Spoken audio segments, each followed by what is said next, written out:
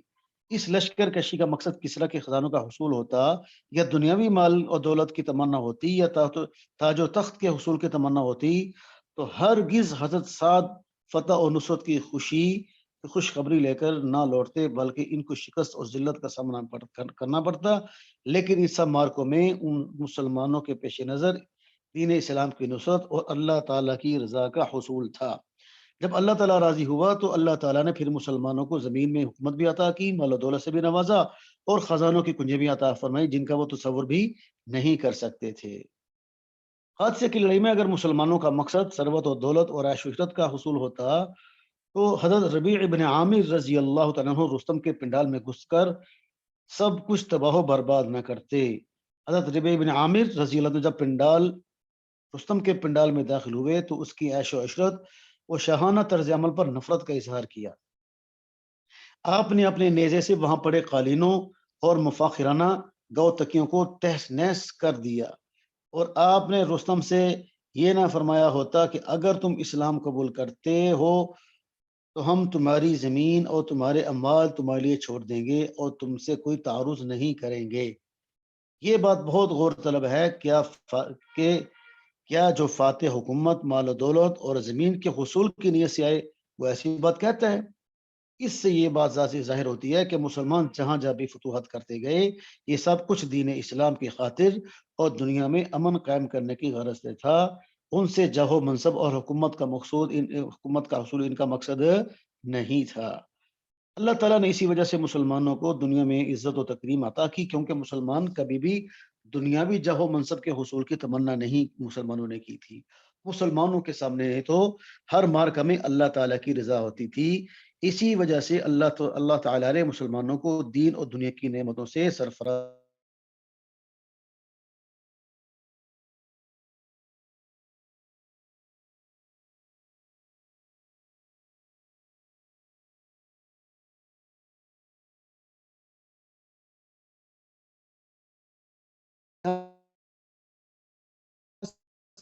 مسلمانوں کا مقصد دنیاوی چیزوں کو، اور ہم نے چاہا کہ احسان کریں ان لوگوں پر جنہیں کمزور بنایا گیا تھا یعنی ملک مصر میں، اور بنا دے انہیں پیشوا اور بنا دے انہیں فرعون کے تخت و تاج کا وارث۔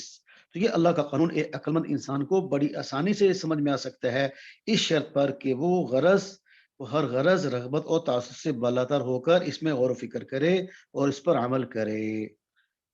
تو لہذا جب مسلمانوں پر اتنی مشکل حالات آئے اور 3 سال تک اتنا لمبا بائیکاٹ کیا، تو پھر نبی اکرم صلی اللہ علیہ وسلم نے مسلمانوں پر جب اتنے زیادہ مظالم اور ظلم و ستم کو آپ نے دیکھا اور مسلمانوں کا جینا حرام تنگ کر دیا تھا، آپ نے پھر مسلمانوں کو فرمایا اگر تم سرزمین حبشہ کی طرف نکل جاؤ تو یہ بہتر ہے، کیونکہ وہاں ایسا بادشاہ ہے جس کے ہاں کسی پر ظلم نہیں ہوتا، وہ بلائی کی سرزمین ہے، جب تک اللہ تعالیٰ تمہاری مصیبت کو رفع نہیں کرتا تم وہیں ٹھہرے رہو۔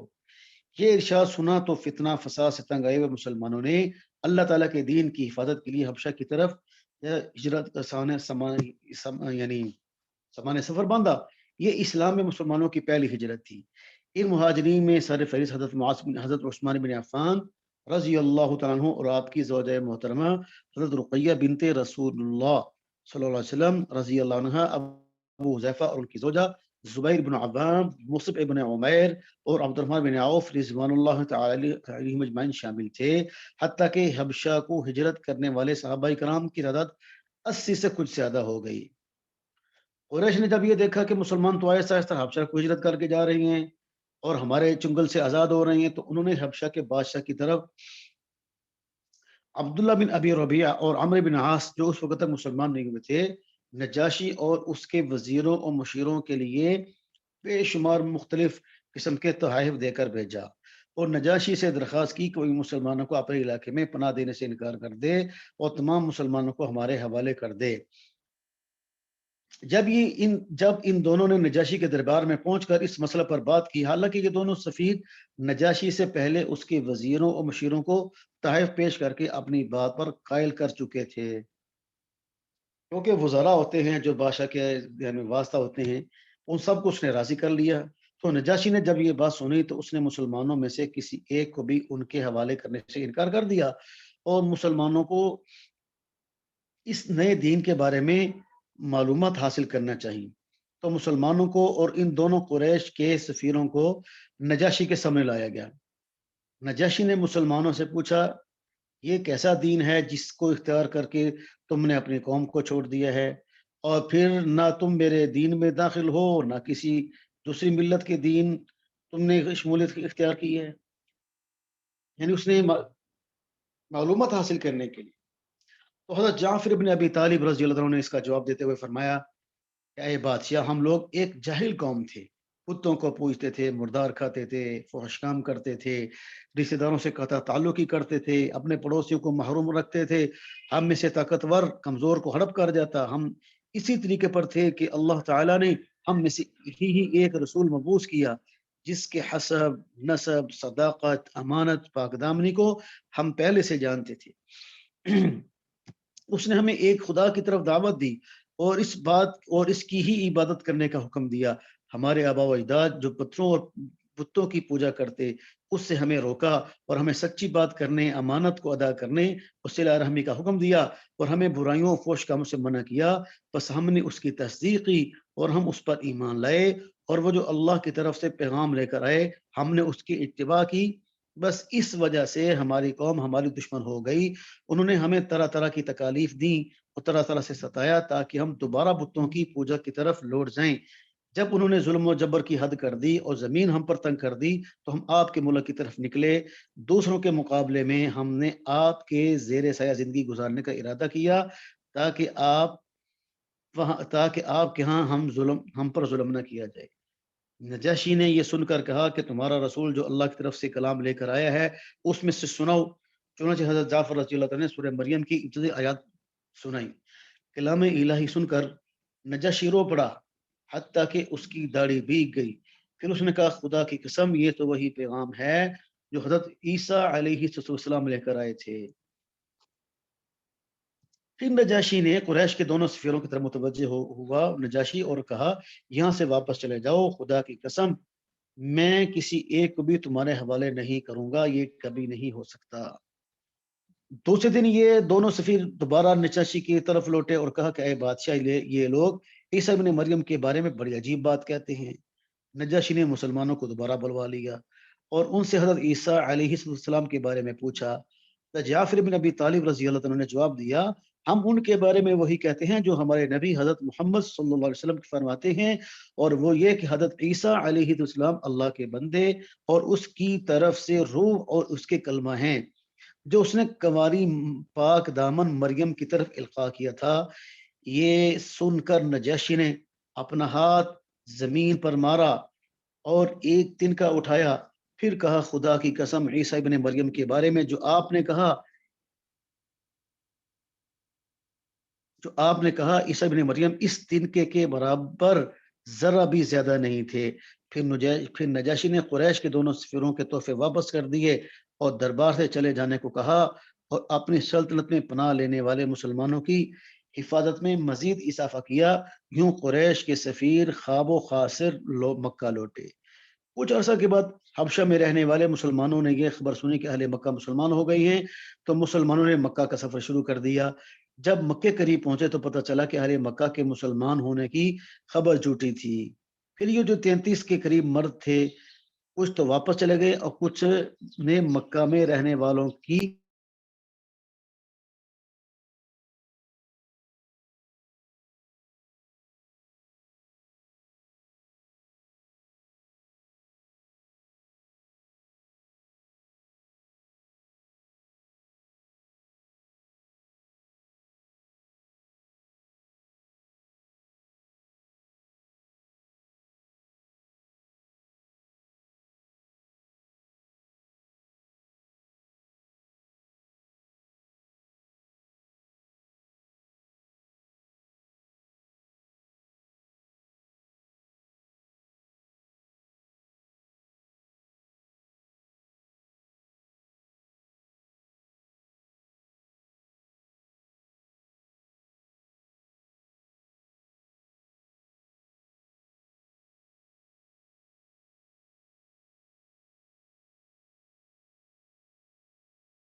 تو کہتے ہیں بھائی ہمیں یہاں سے اسباق کیا ملتے ہیں، دین اسلام اس کی پیروی اس پر پوری طرح عمل کرنا تو ہر قوت کی احساس اور سرسمش ہے. تو اس لیے کہتے ہیں دین کی دعوت کا کام کرنے والے اور دین کے راستے میں جو جہاد کرنے والے ہیں ان پر واجب اور ضروری ہے کہ اپنی تمام جو ہے وہ توانائیاں اور ساری کی ساری صلاحیتیں وہ دین کی حفاظت پر جو ہے وہ صرف کریں. اپنا وطن، اپنی سرزمین، اپنا مال اور اپنی جان و مال کو دین اسلام کی حفاظت کے لیے استعمال کریں. اور جس وقت قربانی کی ضرورت پڑے تو وہی چیز اللہ کے راستے میں نچھاور کی جائے. اس وجہ سے کہ اگر دین پر غلبہ، دین پر غیر کا غلبہ ہو گیا یا دین مفقود ہو گیا تو اس کا ازالہ وطن، مال اور سرزمین نہیں کر سکتے. لیکن اگر ان دنیاوی چیزوں کو یعنی وطن، مال، جان وغیرہ کو دین کہ جس سے عقائد مضبوط ہو جائیں، معاشرے میں امن کی بنیادیں قائم ہو جائیں اور لوگوں کے دلوں میں اس عقیدہ کا راسخ ہو جائے تو اس راستے میں جو مال، وطن، زمین جو کچھ قربان ہوگا وہ دین کے وجہ سے واپس لے گا، بلکہ پہلے سے زیادہ قوی اور مضبوط.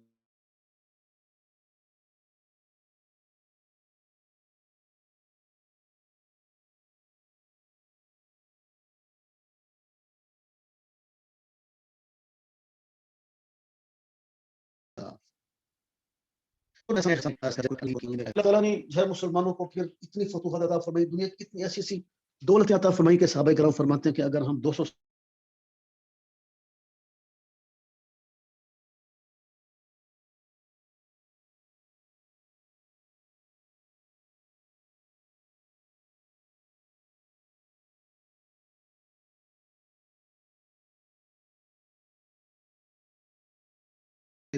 ہم وہ حاصل نہیں کر سکتے.